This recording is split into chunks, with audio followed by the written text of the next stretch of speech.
I like to think the mana cost is 2 because the concept of 1v1, 1 plus 1 equals 2. Are we done? Do we have to cancel the podcast? Are we done? Lose my number. Never contact me again.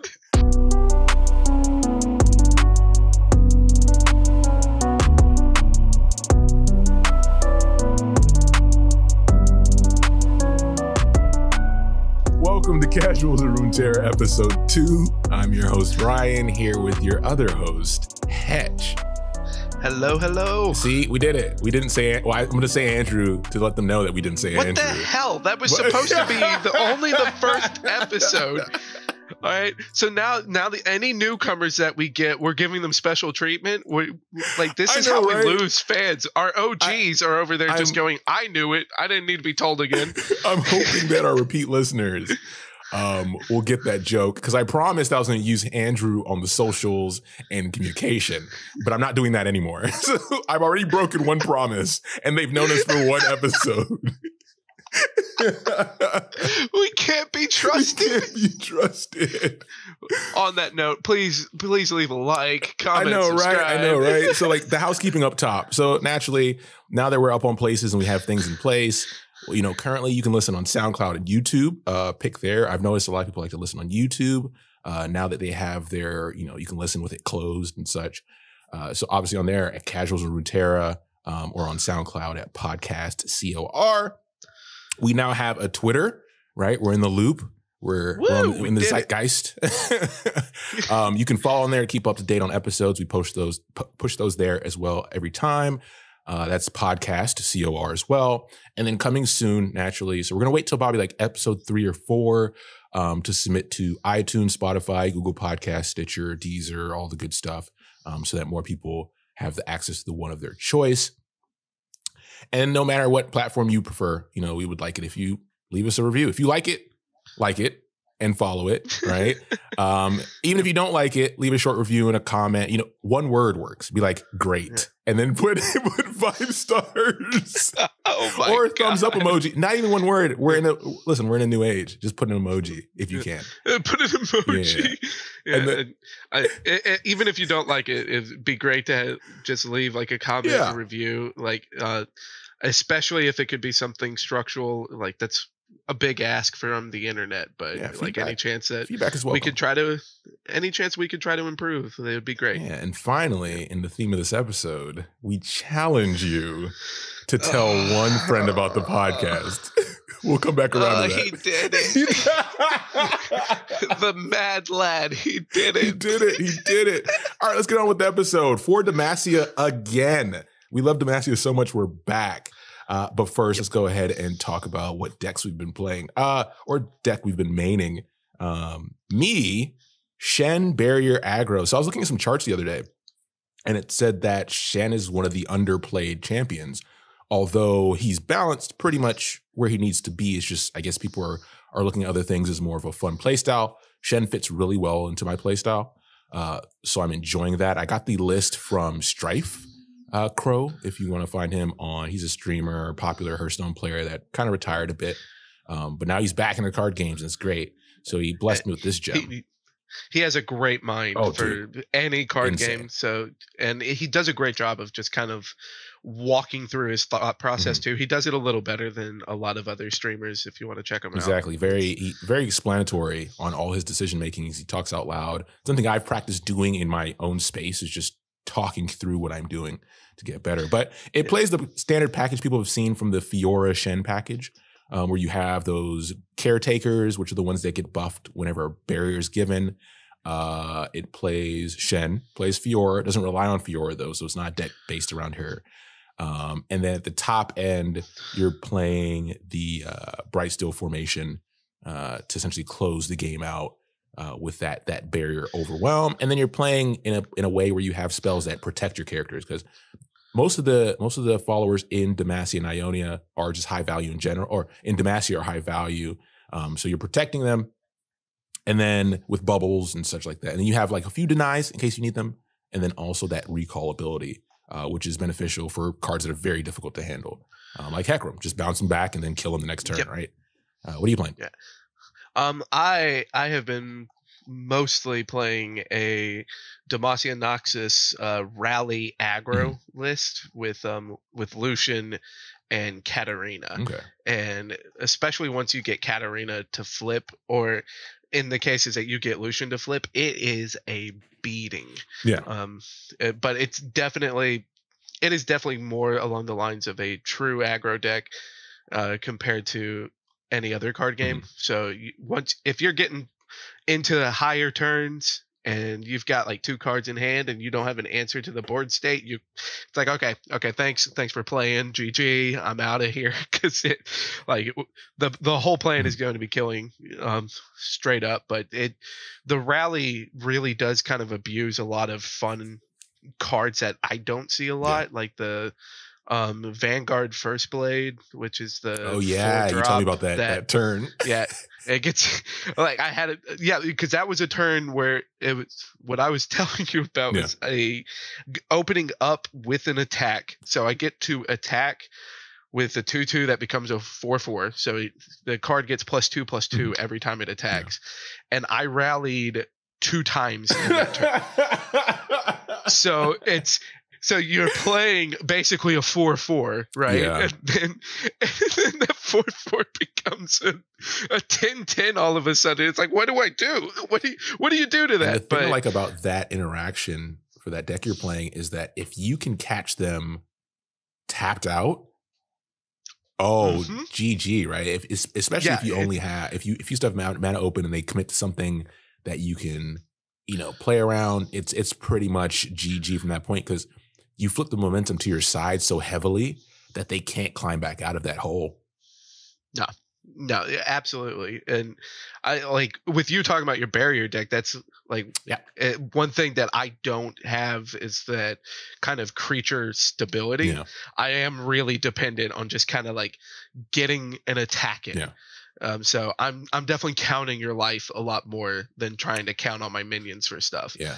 It reminds me of there was a pro player named Sam Black from Magic who's been there forever. And one of his approaches, he talked about his approach to playing against opponents, is that he's always trying to figure out how to get you to 0, right? But he doesn't care what's in your hand. He doesn't really care. He's trying to figure out the most convenient ways with little interference to get your health to 0. Yeah.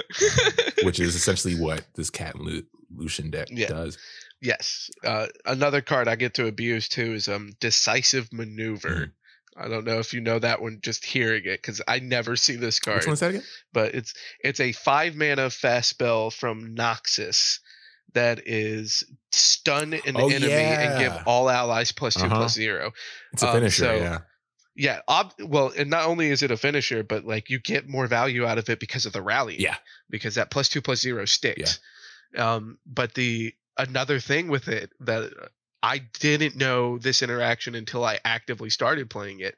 The spell can't fizzle. So you have, like, as long as you have an enemy to target, you target that enemy, and then it doesn't matter what your opponent does to interact with that minion that you targeted. If they recall it or if they glimpse beyond it before your spell interacts, your spell still triggers. Yeah. Okay. So you can't ever lose that +2/+0 for the turn. Nice. So you still get at least half the card value. So you don't lose. You never lose the full card. That's also you never lose a full card. That's always a good thing to have. So let's get into our main topic for Demacia again. So this time we're focusing on a different part of the Demacian lore, which is related to Fiora and Lucian. So obviously you have the Crown Guards, the focus there. But we're looking at the, kind of 2 side stories. The Laurents are a different family, different focus, different views that kind of still fit within Demacian culture. And then Lucian's kind of an adopted person to the city because he never really likes the city. And we'll get to that. But let's talk about spells first. So the spell I picked for this episode is Single Combat. So Single Combat, it's a great pick. Yeah, thank you. Is naturally it has Fiora in the picture. It's a 2 mana cost fast spell that says an ally and an enemy strike each other. Fight mechanic. Fight mechanic is something we've seen in a lot of card games. It's prevalent in Magic the Gathering in the red-green format of that. And it's simple. You take the stats of one character and the stats of the other one chosen, and they attack each other, and then the results come out, and it's outside of the standard combat scenario. So it's a form of removal that still involves using creature cards, which is why it always feels fair. Because I know a lot of people who just get their card blown up by a removal spell. They're like, oh, no, that doesn't feel good, right?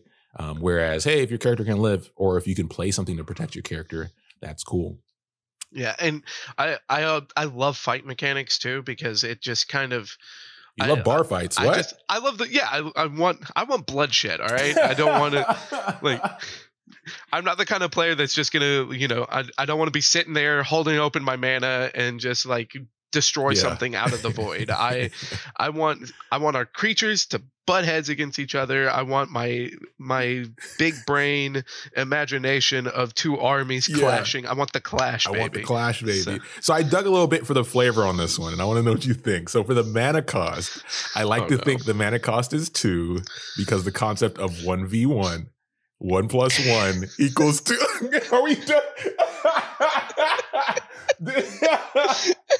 Do we have to cancel the podcast? Are we done? Lose my number. Never contact me again. Have we failed our listeners? But no, I know let's go with the deep dive. Yeah. Obviously, it's a 2-mana spell because it takes 2 to tango.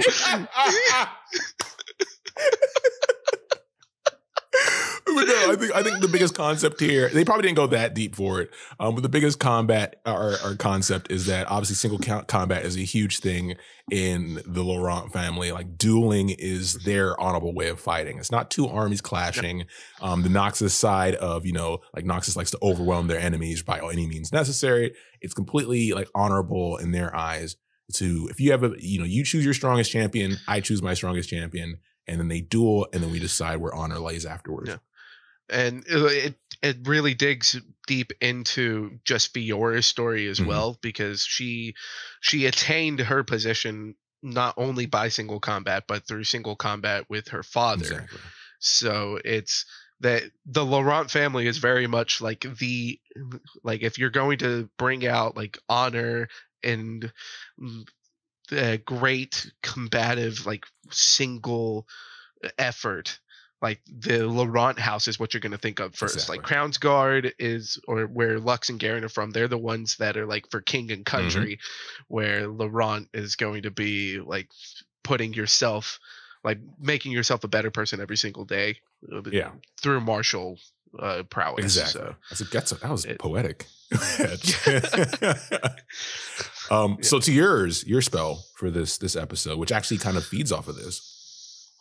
Yeah, I would definitely wanted to call it out too, because I don't even play this card. I don't see anyone playing it, but On Guard, which is a 3-mana burst spell and gives allies challenger for the round. And I did build a deck that used On Guard, but the only deck that I really have found like a good use for it has been like a mono Demacia, mid-range aggro-ish deck of just poop out your stats, drop your hand on the board, and pray to God you hit. Yeah. But On Guard, like it feels really nice as far as in a card game just to be able to control how blocking works, especially since blockers are the ones that determine how combat goes. So having that power to, as an aggressor, to decide who's going to hit and who's going to hit what, like it is a powerful effect. And I do think that a better deck builder than myself will be able to like really find the potential in it. But it's the perfect card for this episode because Fiora's longing for a worthy opponent, and she's gonna find it. Exactly. Gonna find that opponent. You hit a major point there where it's been, I don't say distilled, but people have understood now, especially the higher end players, that this game does favor the blocker. So to your point, like you said, being an aggressor, being able to choose your blockers for that turn is a huge swing of momentum if you do it right. Because it's one of those things like, hey, and that's what makes this game feel so good, is that hey, you have this advantage now where you get to choose your blockers, but you could screw this up and put yourself in a worse position, right? If you don't really think through the possible outcomes. So that's another reason why this game is awesome. And that's what's fun about any card game is that like there's if it's just no brain decide like that's gonna get boring in like an hour. Yeah. But the other cool part is the order, right? Because it attacks left to right. So that's another thing you have to keep in mind. It's so cool. I still get burned on that too. Yeah. Like, and it's my favorite mechanic so far in the game is that it does resolve in a certain way instead of everything happening at once. So there's just so many different ways to manipulate it. Yeah. And I don't even think that I know all the ways to manipulate it, and that it's just every time that something new is popping up on that stack of just combat is just like, okay, cool. I've learned a new interaction today, and I'm always excited to try to find something new to abuse. Yeah, man. So let's take it into the followers now. So we have 2 followers here. So for mine, I went with the Laurent, and I spelled it wrong, Prodigy. But, sorry, not Prodigy. Is it Prodigy or Protege? Protege. It's Protege. It's Protege. But I always get those mixed up. So I spell Laurent wrong, and then I'll spell Protege wrong. Yeah. I spelled it wrong. Let's talk about the Prodigy. Protege. Prodigy. The prodigal son. So Laurent Protege is a challenger card. It's a 2/4 body for 3 that has challenger, which, kind of fits here. I like the art mainly because he looks so smug. It's kind of like when you hear the name Laurent, that's kind of what you think is he's, confident in battle. And based on his name and the way the picture is shown, it seems like he's being groomed to take on Fiora, right? To challenge her. Because based on her lore, we'll see how many times she's dueled, people for the honor of her family. And we'll talk about that whole journey. But yeah, so it looks, the card is kind of a full package. And then from the mechanic side, a 2/4 body currently in the cards we have is a special thing. He's a protege. It's a special thing. So having big butts is like what we call that for a huge defense is great as a challenger card because, one, it allows you to avoid a lot of popular removal. So they have to have very specific ways to deal with it. And then also it gives you the opportunity to possibly challenge multiple enemies during the life of the card, which is cool. Yeah, it's very important too that you point out that he got a booty. Yeah, he got that booty. But like having a big butt on a challenger, like not only is it very important because like it gives you the resource necessary to actually use its mechanic, but none of the other challengers have that. Yeah. Like all of the other challengers are squishy. Like they are. Like you can kind of tell that they've been balanced more to just be almost like a single time removal spell. Yes, exactly. Unless you invest more into it. Yeah, good point. So yours here is the Laurent Blade Keeper, and it kind of pure flavor. Like also goes into being able to invest more into something. Because you got to say the line. Say the line. He's no, I don't. You don't have it in you? I don't. All right, keep working on it. By the end of the episode, I'm coming back to you. How dare you do this to me? But Laurent Blade Keeper is a 4-mana 2/3 minion, so kind of a worse body for the mana cost, but it has a play ability where he grants an ally +2/+2. Ooh. And I think it's really cool because it kind of highlights more of like the like in any organization that there's going to be people behind the scenes. That's true of anywhere. I don't care who you are, what you think, but it's also a nice effect because you can kind of go more into what other card games refer to as a Voltron style. So I'm glad that you're already highlighting this card because I've seen this card mostly played with Fiora, and actively giving Fiora +2/+2 because all of a sudden a 5/5 with Challenger that needs to kill 4 things is a lot scarier than the 3/3. Especially when it's a champion too. Oh yeah. Absolutely. So now we can get into the bulk of what we want to talk about here lore-wise, which is the champions. So yours for this episode is, drum roll, someone who was longing for a worthy opponent. There you go. We got one line, folks. We got one line out of him. All right, I'm leaving. I'm done. You got the rest of the episode. So Fiora is Fiora Lucian, is from the House Lucian, obviously, but she as far as in the game, she's going to be a 4-mana champion with 3/3 and challenger, and her effect is one of the coolest in the game, bar none, because it's an alternate win condition of if she kills 2 minions, she levels up. And after she's leveled up, if she's killed 4 minions, the game's over. Alternative win conditions. Yeah, and we've talked a lot before as far as our opinions on alternate win conditions. So I know sometimes for you, you're kind of like, and I do kind of love alternate win conditions as far as just trying to get to them. Fiora's is one that is a little, in my opinion, it's more feels bad because when a Fiora gets rolling, it's hard to stop it. I think that this is the best card as far as translated from League of Legends into Legends of Runeterra, because that's what Fiora is like in League of Legends. If she's fed, it's over. You're gonna have to throw at least 3 people at her, and she might kill them all. So I think they translated it well, but for the lore of Fiora, the point that we need to point at the most is that she turned down Captain America. She looked Steve Rogers in the eye and said, "Listen here, I marry no man. I don't need a man. I'm a strong, independent woman." But for Demacia. Before Demacia, I spin to win. So it's never actually pointed out in Fiora's lore, because the only thing that's ever pointed out is that she brought shame to the family name because she turned down a marriage proposal from a very influential house. Yeah. It's never said who she was proposed to be married to. Yeah, exactly. They never give a name.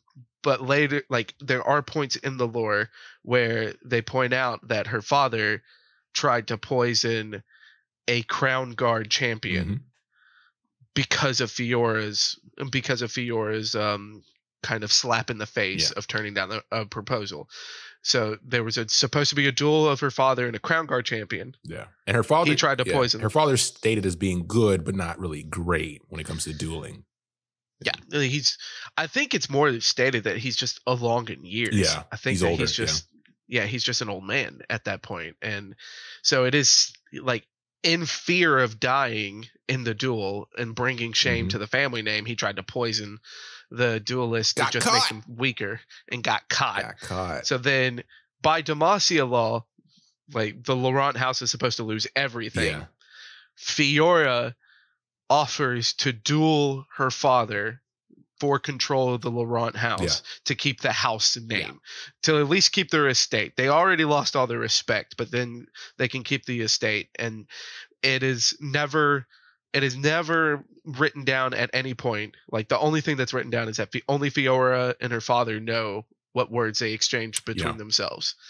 But they duel to the death, and she kills her father, thus saving House Laurent, and then builds House Laurent basically from the ground up into a prominent house again, but one that is more feared because everyone is terrified of Fiora. Yeah, and it's almost this more. It also creates this endless loop of her decision that was simply to buck the traditions of a woman of a house being married to another one to bring houses together.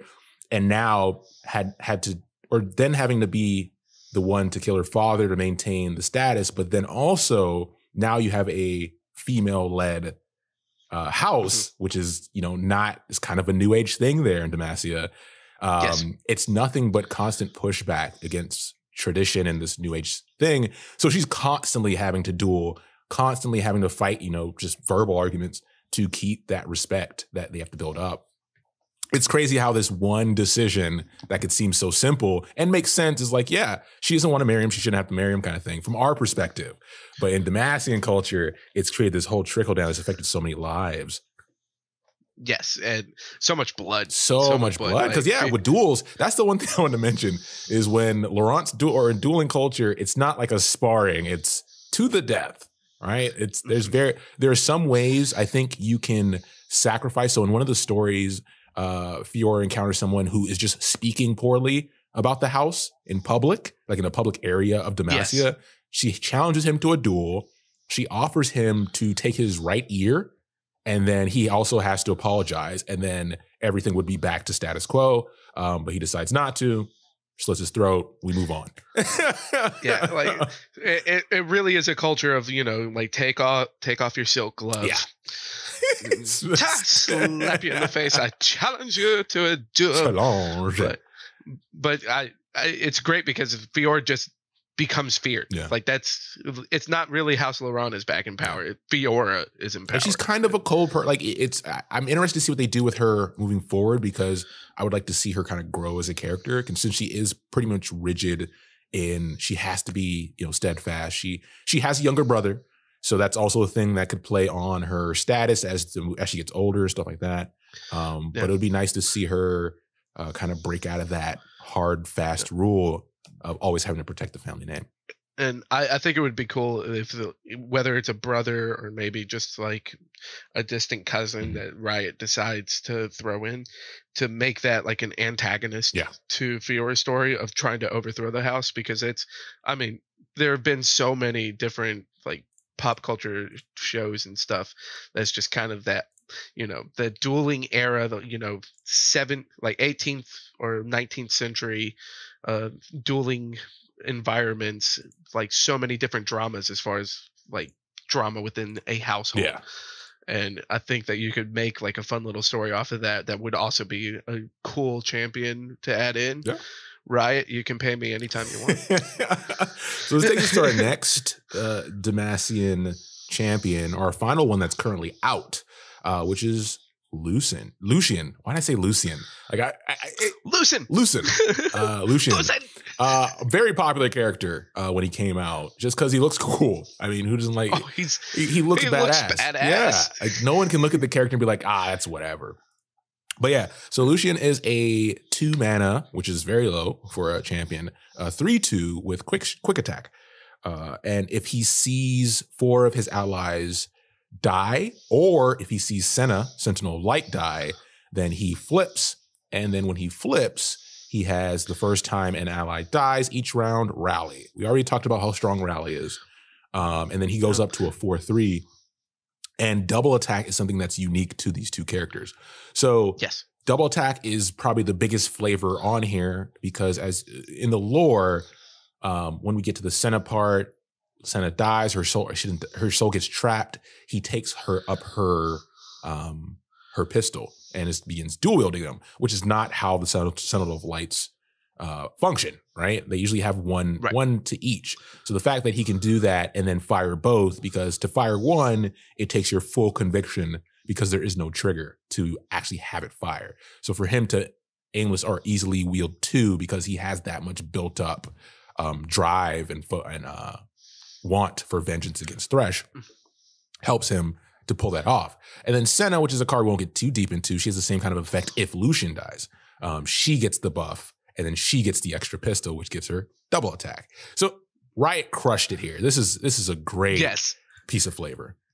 Yes, absolutely. Like when both you and I first started playing through the beta, like it was definitely moments of just whether we were doing like an expedition or we were deck building around Lucian, of Senna dying. And the animation that they put in the game of Lucian flipping is gut wrenching. Yeah. So I pretty sure I still have it of you, of you messaging me going, "Oh my God, Riot, why you got to break my heart all over again?" I remember that. Like, I remember that. Yeah. Yeah. Like they knocked this one out of the park. Yeah. It's absolutely great. Nailed it. Yeah, I had to say it. Nailed it. But I think it's also fun too, because it's like the double strike is just always a fun mechanic. It's for the attacker, I've been pretty clear that I like to be going on the aggressive side. Control does yes, not like this. Double Strike is the best, but so I love that. Like you pointed out, they're really the only ones that have it. Like there's plenty of First Strike. We don't ever see Double Strike outside of these dual wielding motherfuckers, and I love it. So the lore piece of this, we can talk about a bit, is essentially this adventure. So Lucian is never really originally a part of this Sentinel of Light. His father is, but kind of keeps him in Demacia, keeps him there and safe while he goes out on these expeditions. At one point, his father falls.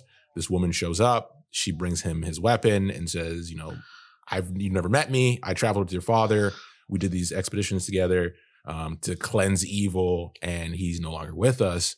And Lucian's like, listen, then I have no reason to be in Demacia. He doesn't really like it at all. Or he doesn't like it that much. He doesn't like the culture, the views.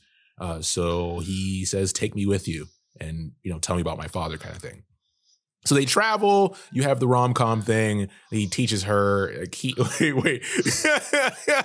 She teaches him to fight. He teaches her how to love. You know how this works. That rom-com. Thanks for ruining the lore for me. But it's all until we run into the evil warden that is Thresh, which he'll have his episode. But yeah, so they run into Thresh, they fight Thresh. It goes wrong because Lucian gets arrogant, Senna gets trapped, and then it spends his good chunk of his life chasing Thresh through all these different scenarios across the country, or the Runeterra, right? To find her, fight. There's multiple fights. And when I think about it, you mentioned with like House Laurent, how many series you have, like Game of Thrones, these things that deal with houses, right? Whereas when I look at Lucian's story, I think about like Westerns. And I think about the traveling duelist where he's going from town to town to find that one guy, and he runs into either the same guy over and over and he somehow slips through his hands a couple times, or he fights other people on the way and meets other characters on the way. So that would be a great, in my mind, a 3-part HBO like miniseries / one shot kind of situation. Yeah, that would be absolutely cool. And I didn't even think of it as far as like being a Western, and that kind of hits it perfectly, like the nail on the head, because he is just going anywhere and everywhere, just trying to get to Thresh. He's like, I'm going to kill Thresh. Yeah. That is his one and only goal, and that would be great. I'd watch the crap out of that if that was a TV series. That would be cool. And I can't wait. We'll get there. We'll get to Shadow Isles sooner than later. And then we'll deep dive. I know, right? Foreshadowing. So let's get in our third part, Fate of the Game, and talk a little bit about the state of beta, which came out. There was an article that was posted recently. We had a patch, had a bunch of shifts, a bunch of changes. But there was mainly one that stood out to you that you wanted to talk about, and that is that is the balance change to Callista. And Riot went ahead and mentioned it within their patch notes that Callista was by far the most underplayed card or champion, and I think that it was also a good timing because we mentioned it a lot in the last episode as far as wanting to see changes to Hecarim. So, nerf Hecarim, buff Callista as far as in the same patch to try to, keep on balance and on theme within Shadow Isles, not just outright wrecking Shadow Isles. Exactly. And I think it was very important that Callista got changed, because even after the change, Callista is just still underwhelming as far as a champion. Like, I think that just a 4-3 with a 4-3 with Fearsome is just not enough. Yeah. But all that being said, I'm really excited as far as seeing her. I do want to kind of throw a deck together that is going to be Lucian Callista. Yeah. Just because they level up in the same manner. They both are trying to watch other people die. And like we're going to be the sole survivors. Yeah. And it's also a good League of Legends theme of just being like the 80 carry. Yeah. Like, I need to be the last one alive. I need to carry everybody. Exactly. I like it. So full disclaimer, Shadow Isles are my least favorite region. And that's a lot of just me as a player. I'm not whenever something's like popular and meta immediately, and Yep. it has a clear like no weaknesses and stuff like that, I get pushed. I get standoffish to it. So I have 0 copies of Hecarim. Same here. I fully understand what you're talking about. I think my Shadow Owl region is at 4, maybe. And I played a lot, so I'm immediately I'm avoiding it on purpose. But Callista, if I did play it, Callista was definitely a card that stood out to me that I wanted to mess with at some point. Hopefully, when it becomes a little more, because and her original ability was very complex. I mean, it's more, the game's already fairly complex, but her ability specifically took a lot of finagling to get down. And as you know about card games in general, the goal is if you have to do too many things and have too many things go right for something to trigger, the value just goes down, right? No matter how cool that thing is, even if it's an alternative win condition. Like we can think about Fiora, which we just talked about. All she has to do is kill 4 things, right? So then that's all you have to worry about, and you can play around that. It's not that it's an alternative win condition, but the requirements aren't too complex. So now that they have it where it's just that I've seen 4 allies die, I think that's becoming more easily understood for a lot of people. It's easier to do in decks that go wide, so spider decks and such. Yeah. And then her ability on her new ability on the top end is so much more powerful that her flipping has more effect to it outside of just the fearsome. Absolutely. And I do love the change as far as with her flip. And my biggest, like, the thing that I feel is the biggest weakness is that all the complexity of that card is on the flip. So it's like, okay, yeah, this is awesome. I love it, but I got to get it to flip.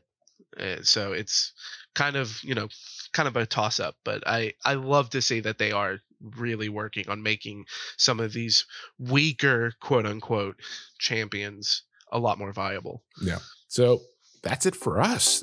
We did it. Second episode. We did it. Keep doing it. Let's finish this episode by saying Laurent with our best accent. I'll go first. Laurent.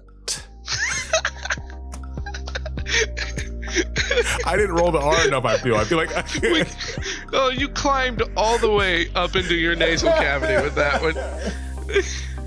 Okay. I'll play along with you, but I'm also gonna shout back as far as to a previous request. Laurent is born with blade in hand. Nice. There's your voice line. Let's see if we can get Riot to put that one in and take out the free of charge, Riot. Free of charge. Yeah. Oh my God. So, leave your body, Andrew. But yeah, thank you for joining us for another episode. Thanks for listening, and we'll be back soon with the next episode. Take care, everybody.